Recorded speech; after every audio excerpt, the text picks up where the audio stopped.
আমার মধ্যে অনেক প্রেম আছে, আমার মধ্যে মুগ্ধ হওয়ার ক্ষমতা আছে। আমি খুব কৃতজ্ঞ মানুষ, এটা আমি আগেও বলেছি। আমি পারতপক্ষে মিথ্যা কথা বলি না। এই আমার মনে হয় এই সমস্ত গুণ ভেতরে থাকলে বাইরে কিছুটা সৌন্দর্য বোধহয় প্রতিফলিত হয়। সবাই জিজ্ঞেস করে এত অ্যাওয়ার্ড ভালো লাগে কিনা। আমার সবসময় ভালো লাগে, কারণ একটা মুভি করতে 2-3 বছর লাগে। শরতের জবার ডিরেকশন, প্রোডাকশন, স্ক্রিন প্লে সব আমার করা। এটার প্রস্তুতি নিতে আমার অনেক কষ্ট হয়েছে, অনেক সময় লেগেছে। তার জন্য আমি যদি 4-5টা অ্যাওয়ার্ড পাই, ভালোবেসে আমাকে যদি মূল্যায়ন কেউ করে, আমি অবশ্যই সেটা গ্রহণ করব, ভালোবেসে গ্রহণ করব। আমার ভালো লাগে অ্যাওয়ার্ড পেতে। আপু, আগে কোন শিল্পী একটা অ্যাওয়ার্ড পেতে তার বছর পর বছর তার অনেক সাধনা করতে হতো, অনেক অপেক্ষা করতে হতো। এখন শিল্পীরা ঘন ঘন অ্যাওয়ার্ড পাচ্ছে, সেই আবেদনটা কি থাকে? আমি সবার কথা তো বলতে পারবো না, আমি আমার কথা বলতে পারবো। আমি আমার কথা বললাম। আর আমি ঘন ঘন অ্যাওয়ার্ড পাইও না, কারণ আমি কাজেই খুব সিলেক্টিভ। গত 25 বছর ধরে আমার এখন পর্যন্ত মুভির সংখ্যা 4টা। আল্লাহর রহমতে 4টাই মানুষের মনে গেঁথে আছে, 4টার জন্য আমি অর্জন প্রাপ্তি পেয়েছি। তো আমার কাজ কম, যখন আমি কাজ করি তখন মানুষ আমাকে মূল্যায়ন করে, ভালোবাসে। এটাই আমার প্রাপ্তি।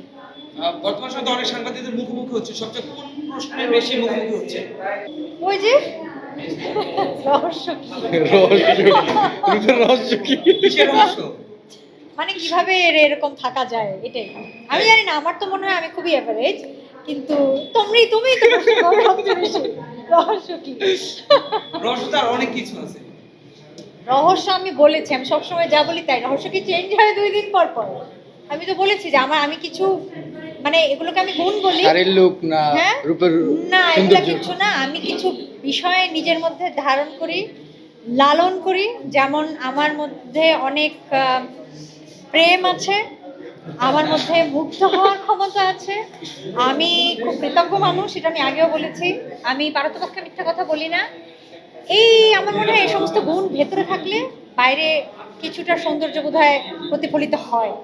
এগুলোই কারণ, আর কোনো কারণ নাই। কি নিয়ে বর্তমান ব্যস্ত সময় পার করছেন? আমি খুব অল্প কাজ করি, আমি সবসময় বলি।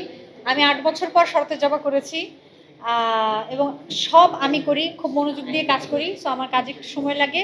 ফিল্মের প্রস্তুতি চলছে, ইনশাল্লাহ রেডি হওয়ার পর আমি বলি। আমি আগে এগুলো বলি খামাখা, আগে বলতে হয় না, জানেন তো। কেটে সেরা।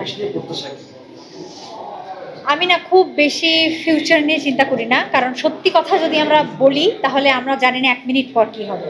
সুতরাং আমি এইভাবে ফিউচার 26 কিভাবে 27 কিভাবে যাবে আমি জানি না। আমি এটাই চাবো, আমি এবং আমার ভালোবাসার কাছের মানুষরা যাতে সুস্থ থাকে, ভালো থাকে, এবং তারপর যেন আনন্দে থাকে, এতটুকু চাবো। আচ্ছা, অনেক বছর পরে ঢাকা শহরে অনেক তীব্র শীত পড়েছে, আসলে শীতটা কেমন উপভোগ করছেন? উপভোগ আপনাদের থেকে মনে হচ্ছে আমরা বেশি করছি, আমরা আর্টিস্টরা।